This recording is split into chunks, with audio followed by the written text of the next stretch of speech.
Good morning students.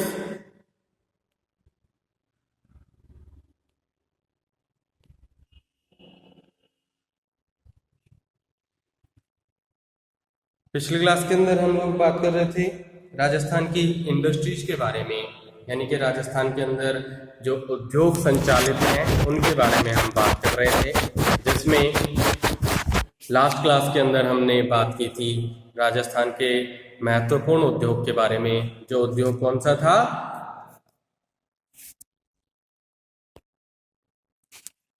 सूती वस्त्र उद्योग के बारे में हमने अपनी पिछली क्लास के अंदर डिस्कस किया था। कॉटन टेक्सटाइल इंडस्ट्रीज के बारे में हमने बात की थी और इस क्लास के अंदर हम उद्योगों को ही आगे, राजस्थान के जो उद्योग हैं, इंडस्ट्रीज हैं, उनको ही आगे डिस्कस कर रहे हैं। तो इस क्लास के अंदर हम राजस्थान के एक नए इंडस्ट्रीज के बारे में हम आगे बात कर रहे हैं।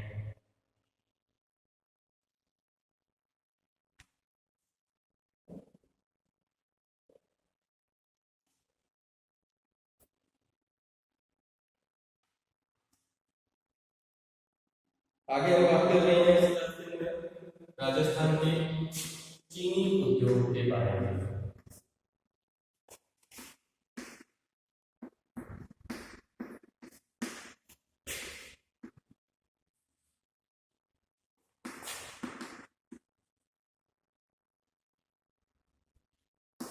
शुगर इंडस्ट्री, चीनी उद्योग के बारे में बात कर रहे हैं। तो राजस्थान में सबसे पहले चित्तौड़गढ़ जिले के अंदर भोपाल सागर नाम का एक नगर है, वहां पर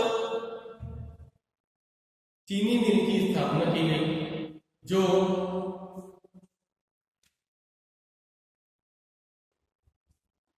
उन्नीस सौ 32 में स्थापित की गई। कहां पे की गई? चित्तौड़गढ़ जिले के अंदर, जिसका नाम क्या था? The Mewar sugar mills.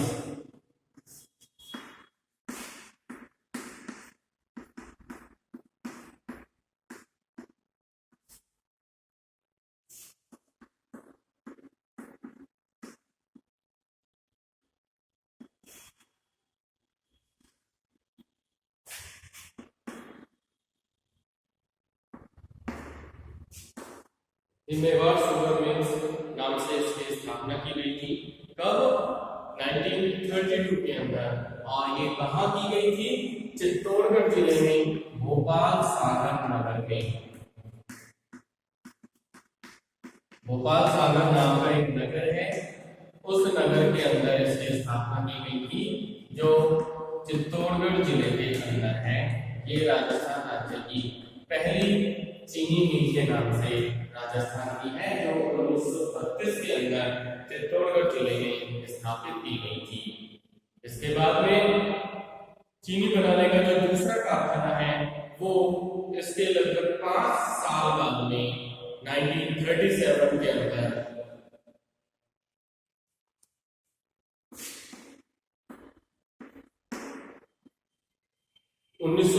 अंदर राजस्थान में दूसरा कारखाना चीनी बनाने का स्थापित किया गया था, जिसे नाम क्या दिया गया? गंगानगर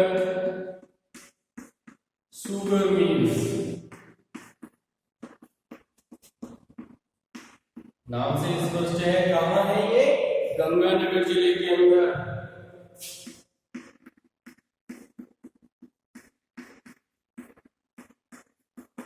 गंगानगर जिले में दूसरा कारखाना राजस्थान का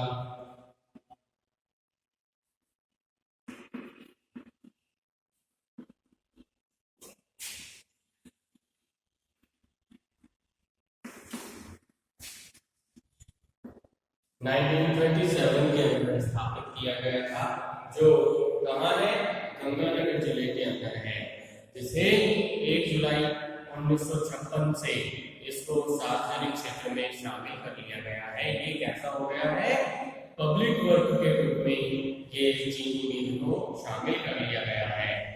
और 1965 के अंदर बूंदी जिले की जो केशवराय पाटन के अंदर चीनी मिल है, ये सहकारी क्षेत्र में इसकी स्थापना की गई थी 1965 के अंदर। कैसी मिल है? सहकारी मिल है जो चीनी उत्पादन की है, और ये कहाँ है? केशवरायपाटन के अंदर है, जो मुख्य रूप से कहाँ पे है? बूंदी जिले के अंदर है। बूंदी जिले में केशवरायपाटन स्थान के ऊपर 1965 में चीनी मिल स्थापित की गई थी, जो कैसी है? सहकारी क्षेत्र की मिल है। उसकी स्थापना यहाँ पर की गई थी 1965 के अंदर। और इस तरीके से राजस्थान राज्य के अंदर वर्तमान में 3 चीनी मिलें संचालित हैं। इस उद्योग के लिए जो कहीं हम इसके स्थानीयकरण के जो कारक है, उसमें सबसे पहला कारक इसका होता है कच्चे माल के रूप में। कच्चा माल, इस उद्योग के लिए जो कच्चा माल है वो क्या होना चाहिए?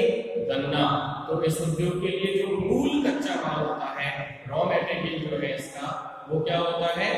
गन्ना होता है, शुगर केन होता है। और जो अन्य पदार्थ जो इस उद्योग के लिए आवश्यक होते हैं, उसमें जैसे कहीं हम ऊर्जा की आवश्यकता ईंधन से प्राप्त होता है, चूने का पत्थर, सल्फर, ये सभी सामग्री भी इस उद्योग के लिए आवश्यक होती है।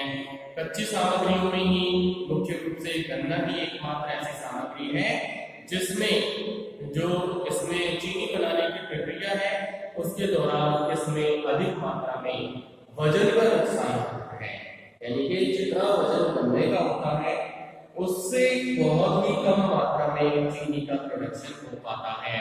तो ये ही एक ऐसी प्रोसेस है जिसमें कच्चे माल से और जो माल का निर्माण किया जाता है, उसमें कच्चे माल का जो वजन होता है, इसमें बहुत अधिक नुकसान होता है।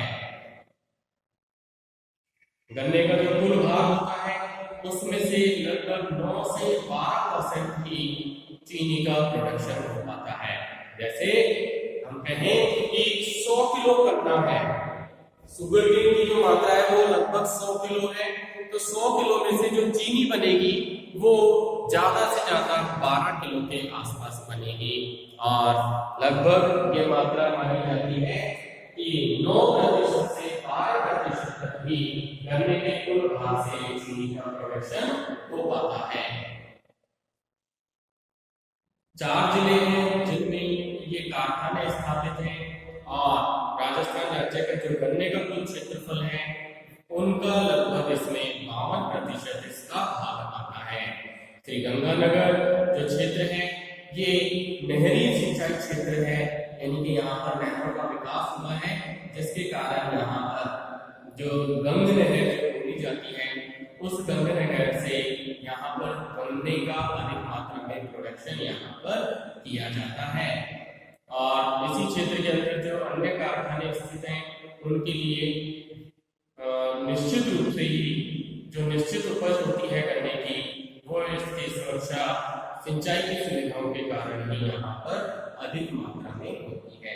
यानी कि इस क्षेत्र के अंदर जो सिंचाई की सुविधा की अनुकूलता है, उसकी जो उपलब्धता है, उसके आधार पर यहाँ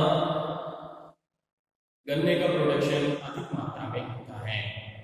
चीनी बनाने के लिए गन्ना को जब पेरा जाता है, तो उसके बाद में उसकी जो छाई बची रहती है, जो सूख के बची रहती है, उसे भट्टों में जला करके तीनों कारखानों के अंदर जो ईंधन की आवश्यकता होती है, उससे यानी कि जो चीनी का रस निकाला जाता है, उस रस से इसमें जो रस निकालने के बाद बचा रह जाता है सूखा भाग गन्ने का, उसको जला करके इन तीनों कारखानों के अंदर जो आवश्यकता पड़ती है ऊर्जा की, ईंधन की जो आवश्यकता पड़ती है, उसकी पूर्ति की जाती है उस सूखे भाग से।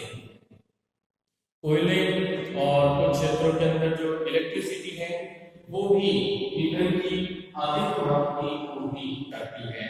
यानी कि जो लोगों के लिए जो अधिक मांग की आवश्यकता है, किस चीज की?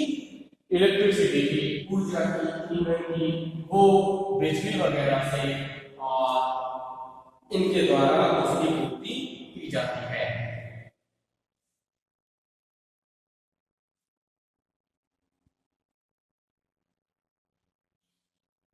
चीनी कारखाने के अंदर जो काम करने वाले श्रमिक होते हैं ये श्रमिक कैसे होने चाहिए, ये श्रमिक उतना अधिक इनमें कुशलता की आवश्यकता नहीं पड़ती है। अकुशल जो श्रमिक हैं ये सस्ती मजदूरी के ऊपर ही नजदीक के जो काम है वहीं से इन मिलों को उपलब्ध हो जाती है। यानी कि मिलों के अंदर जो काम करने वाले लेबर है वो आसपास के गांवों से ही प्राप्त हो जाती है, जिसका कारण क्या है कि इस उद्योग के अंदर जो श्रमिकों की आवश्यकता होती है उसके लिए ऐसा कुछ नहीं है कि उनको ट्रेंड होना जरूरी है, ऐसा नहीं है। उसके लिए यहाँ पर जो श्रमिक हैं वो आसपास के गांवों से ही उपलब्ध हो जाते हैं, चाहे वो अकुशल ही हो, नॉन ट्रेंड हो तो भी वो अवेलेबल होते हैं। और साथ ही साथ बड़ी मात्रा के अंदर पानी की जो सुविधा है उसका भी लाभ इनको प्राप्त होता है। यानी कि इन क्षेत्रों के आसपास जो पानी की उपलब्धता है उसके आधार पर ही इन उद्योगों को ये जो सुगर मिल्स हैं इनको यहाँ पर सुविधा प्राप्त होती है। वर्तमान समय के अंदर चीनी मिल से उत्पन्न जो प्रोडक्शन है, जो चीनी का निर्माण होता है उसको बाजार में पहुंचाने के लिए ये भी एक कारक के रूप में डेवलप हुआ है। क्या कि जहां चीनी मिल स्थापित की गई है उसके आसपास ही बाजार की निकटता है तो वहां से आसानी से तुरंत ही बाजार के अंदर चीनी को पहुंचा दिया जाता है बाजार के लिए।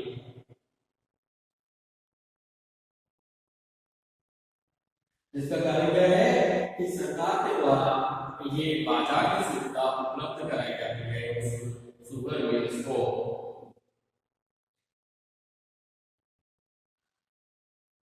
कोटा और भरतपुर जो जिले हैं इनमें भी गन्ने का प्रोडक्शन अधिक मात्रा में होता है, लेकिन गन्ने का प्रोडक्शन अधिक होता है फिर भी इन जिलों के अंदर जो सुगर मिल्स हैं उनकी स्थापना नहीं हो पाई है। ऐसी कोई बड़ी मिल इन जिलों के अंदर स्थापित नहीं हो पाई है जहां पर इन जिलों के अंदर जो गन्ने का प्रोडक्शन हो रहा है उसको उपयोग में लिया जा सके। गन्ने का जो औसत वार्षिक उत्पादन है वो लगभग 12 लाख टन है और राजस्थान के अंदर यानी कि पूरे राजस्थान में जो गन्ने का औसत प्रोडक्शन है पर ईयर वो लगभग 12 लाख टन होता है। और राजस्थान के जो पूर्वी मैदानी क्षेत्र हैं वहां पर गन्ने की कृषि विकसित रूप में है, बड़े क्षेत्र में गन्ने की प्रोडक्शन यहाँ पर की जाती है। इसीलिए छोटे पैमाने की कुछ इकाइयां यहाँ पर जिनकी पेराई की क्षमता लगभग 20 से 30 टन प्रतिदिन होती है उन क्षेत्रों में उन इकाइयों की यहाँ पर स्थापना की जा सकती है। लघु पैमाने की जो इकाइयां हैं यानी कि जो छोटी यूनिट्स हैं मिल्स की उनकी वो यहाँ पर डेवलप हो सकती हैं। ऐसे यहाँ पे कारक पाए जाते हैं जिसके आधार पर यहाँ अभी स्थिति को देखते हुए छोटी मिलों की स्थापना की जा सकती है।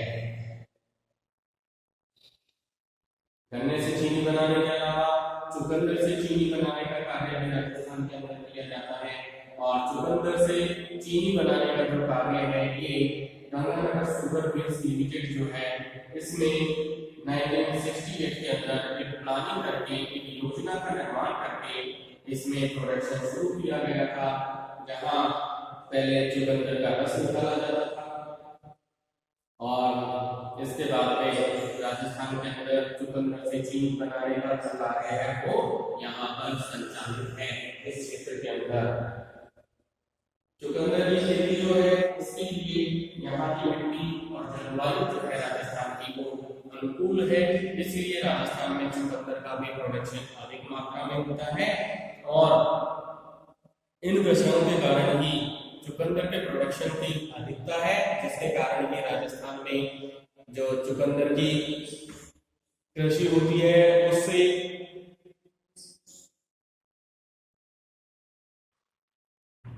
चीनी बनाने का कार्य भी राजस्थान के गंगानगर जिले में किया जाता है। लेकिन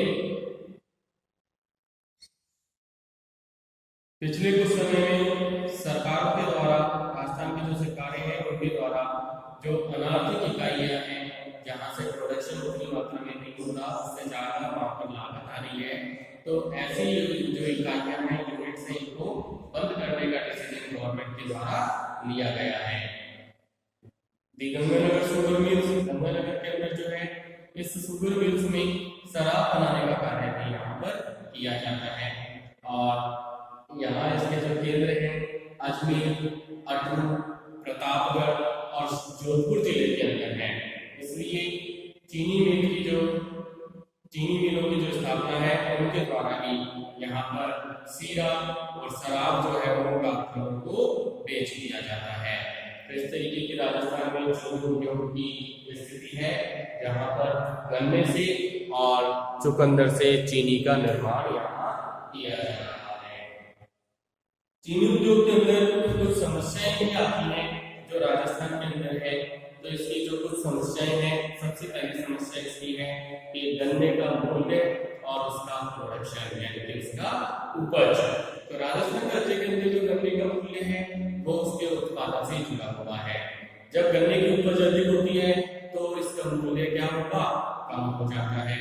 और जब उपज कम रह जाती है यानी कि इसका प्रोडक्शन कम मात्रा में हो पाता है तो इसके मूल्य में भी अधिकता हो जाती है, मूल्य इसका बढ़ जाता है, जिससे किसान और चीनी मिल के जो मालिक हैं इन दोनों को ही नुकसान झेलना पड़ता है। इसीलिए सरकार को गन्ने का जो नियंत्रण मूल्य है उसको निर्धारित करना चाहिए। दूसरी जो समस्या यहाँ पर वो है कि चीनी उत्पादन के ऊपर जो है सरकारी नियंत्रण लगा हुआ है। इससे संबंधित और निश्चित और तर्कसंगत जो योजनाएं हैं, नीतियां हैं, इनको सरकार के द्वारा अपनाया जाना चाहिए, जिससे इनके ऊपर से जो सरकारी नियंत्रण है वो उतना अधिक प्रभावित ना कर पाए। तीसरी जो समस्या इसकी वो है कि खोई का प्रयोग जो है यहाँ पर खाद के रूप में स्ट्रॉ बोर्ड और कागज के निर्माण में किया जाए तो उससे भी अधिक लाभ प्राप्त किया जा सकता है। खोई क्या है कि गन्ने से जो रस निकाला जाता है उसके बाद जो सूखा बचा हुआ भाग है वो खोई कहलाता है, जिसे ये शुगर मिल वाले क्या करते हैं कि इसको ईंधन के रूप में जला देते हैं, लेकिन इसका उपयोग कागज बनाने के लिए किया जा सकता है और साथ ही साथ इसका उपयोग स्ट्रॉ बोर्ड जो होता है उसको बनाने के लिए भी किया जा सकता है, जिससे इनको जो कच्चा माल है उससे दूसरी इनकम की भी आमदनी होने लगेगी। तो ये इस तरीके की बात थी अपनी राजस्थान के अंदर चीनी उद्योग के बारे में। ये चीनी उद्योग का जो टॉपिक है ये यहाँ कंप्लीट होता है। इसके बाद नेक्स्ट हम आगे बात करते हैं राजस्थान में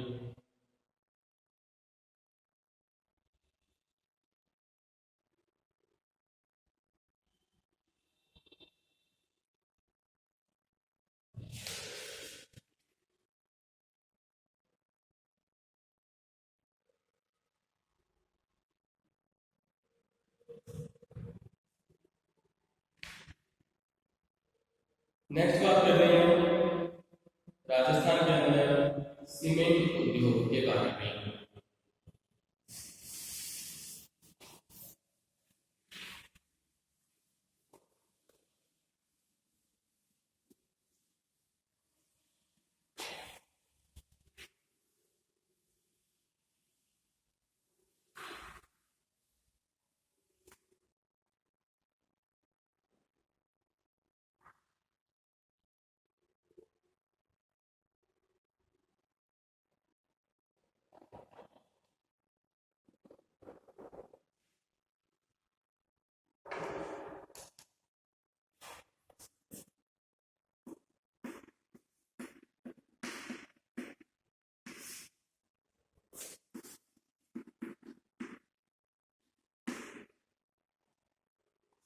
सीमेंट इंडस्ट्री यानी कि सीमेंट उद्योग।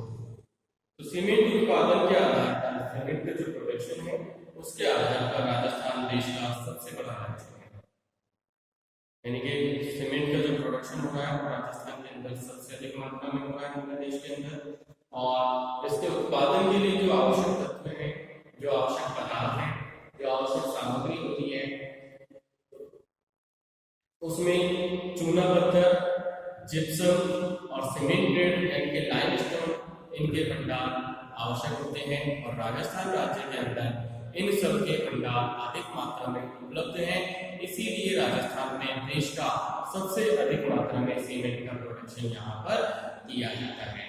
लेकिन सीमेंट उद्योग जो है ये कच्ची सामग्री से निर्देशित उद्योग के रूप में होता है, यानी कि इसमें रॉ मटेरियल अधिक मात्रा में आवश्यकता पड़ती है, उसी के आधार पर यह सीमेंट उद्योग विकसित होता है। इसके लिए जो इस उद्योग के लिए जो कारखाने हैं उसमें जो कच्ची सामग्री है जैसे चूने के पत्थर की उपलब्धि, जिन क्षेत्रों के अंदर चूने के पत्थर की उपलब्धि होती है वहां पर ही सीमेंट के उत्पादन के जो कारखाने हैं, सीमेंट उद्योग हैं, उनको स्थापित किया जाता है। जैसे हम कहें कि चूने के भंडार जो है, चूने के पत्थर की जो प्राप्ति है राजस्थान में, वो चित्तौड़गढ़, सिरोही, जैसलमेर, बूंदी, नागौर, जयपुर, सीकर और अजमेर जिले के अंदर स्थित हैं। इसीलिए इन क्षेत्रों में ही राजस्थान के अंदर सीमेंट उद्योग अधिक मात्रा में विकसित हुए हैं। साथ ही साथ इस उद्योग का जो स्थानीयकरण होता है, लोकलाइजेशन जो है, वो उसके आधार पर सबसे अधिक मात्रा में अनुकूल और उत्तम स्थिति जो है वो केवल चित्तौड़गढ़ जिले के अंतर्गत है। यानी कि यहाँ पर चूने के पत्थर के भंडार भी उपलब्ध है, जिप्सम भी यहाँ पर उपलब्ध है, अनुकूल जलवायु है। तो इन सभी कारणों के आधार पर राजस्थान में जो सीमेंट उद्योग विकसित हुआ है वो सबसे अधिक मात्रा में चित्तौड़गढ़ जिले के अंदर विकसित हुआ है। राजस्थान में इस उद्योग की स्थापना की बात की जाए सबसे पहले तो यहाँ 1915 में लाखेरी स्थान है, कहां पर? बूंदी जिले के अंदर, जहां पे क्लिक निक्सन कंपनी इसके द्वारा सीमेंट उद्योग कारखाने की स्थापना की गई थी। क्लिक निक्सन कंपनी है जिसने बूंदी लाखेरी के अंदर 1915 में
तो राजस्थान में सबसे पहले बूंदी लाखेरी स्थान पर, बूंदी जिले में लाखेरी स्थान के ऊपर क्लिक निक्सन कंपनी के द्वारा प्रोडक्शन यहाँ पर इसकी स्थापना की गई थी। सबसे पहले सीमेंट संयंत्र की स्थापना की गई थी क्लिक निक्सन कंपनी के द्वारा 1915 में।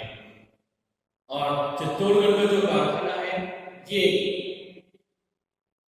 1967 में इसकी स्थापना की गई थी और यहाँ से चित्तौड़गढ़ के कारखाने से चेतक छाप सीमेंट का प्रोडक्शन यहाँ पर किया जाता है। राजस्थान में जो बिरला वर्ग है इसके द्वारा एक अन्य कारखाना मोड़क के अंदर मंगलम सीमेंट के नाम से 1982 में स्थापित किया गया था।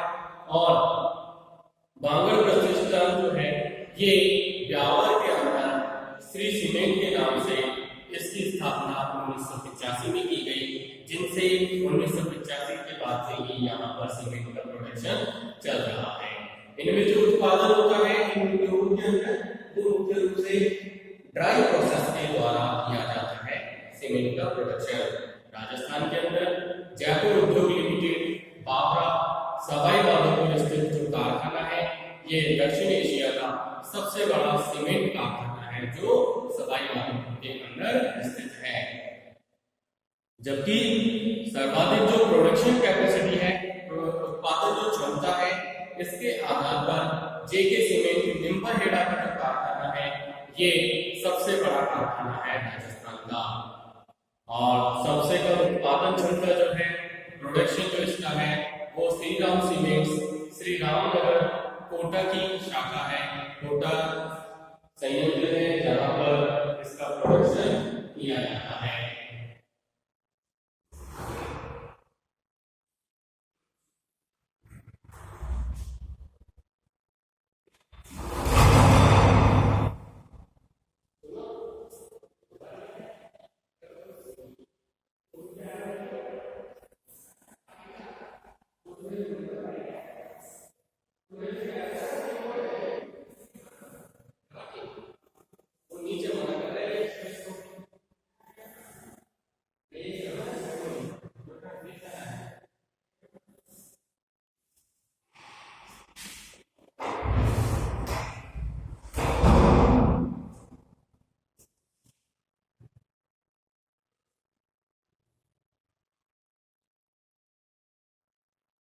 तो इस तरीके से राजस्थान के अंदर छोटे बड़े बहुत अधिक संख्या में यहाँ पर राजस्थान में सीमेंट का संयंत्रों की स्थापना की जा चुकी है। राजस्थान में जो सीमेंट के प्रमुख कारखाने हैं इनमें 1974 में स्थापित जेके सीमेंट कारखाना है जो निम्बाहेड़ा के अंदर स्थित है। श्री राम सीमेंट श्री रामनगर कोटा के अंदर स्थित है जिसकी स्थापना 1987 में की गई। और डबो उदयपुर के अंदर जेके सीमेंट कारखाना है, जेके उदयपुर के नाम से जो 1970 में स्थापित किया गया। इसी तरीके से जेके लक्ष्मी सीमेंट सिरोही जिले के पिंडवाड़ा स्थान पर स्थित कारखाना है जिसकी स्थापना 1982 के अंदर की गई। निहाल व्हाइट सीमेंट लिमिटेड ये कारखाना जो है नागौर के कोटन स्थान पर है जिसकी स्थापना 1984 के अंदर की गई। इसी तरीके से 1987 में चित्तौड़गढ़ जिले के अंदर स्थित चित्तौड़गढ़ सीमेंट वर्क्स जो है इसकी स्थापना की गई। इंडियन रेयन इंडस्ट्रीज लिमिटेड जो है जोधपुर के अंदर इसकी स्थापना 1988 में की गई। जेके कॉटन सीमेंट जो है ये नागौर 1984 के अंदर इसकी स्थापना की गई। आदित्य सीमेंट लिमिटेड 1965-95 के अंदर चित्तौड़गढ़ में स्थापना की गई। डीएलएफ सीमेंट ये पाली के रास स्थान के ऊपर इसकी स्थापना 1996 में की गई। बिनानी सीमेंट लिमिटेड 1997 में सिरोही के पिंडवाड़ा स्थान पर इसकी स्थापना की गई। और राजवी सीमेंट लिमिटेड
तो इस तरीके से राजस्थान के अंदर छोटे बड़े बहुत सारे सीमेंट के संयंत्र कारखाने जो है काम कर रहे हैं और सीमेंट उद्योग के बारे में हम आगे अपनी और दूसरी क्लास के अंदर इसके बारे में और विस्तार से हम आगे डिस्कस करेंगे।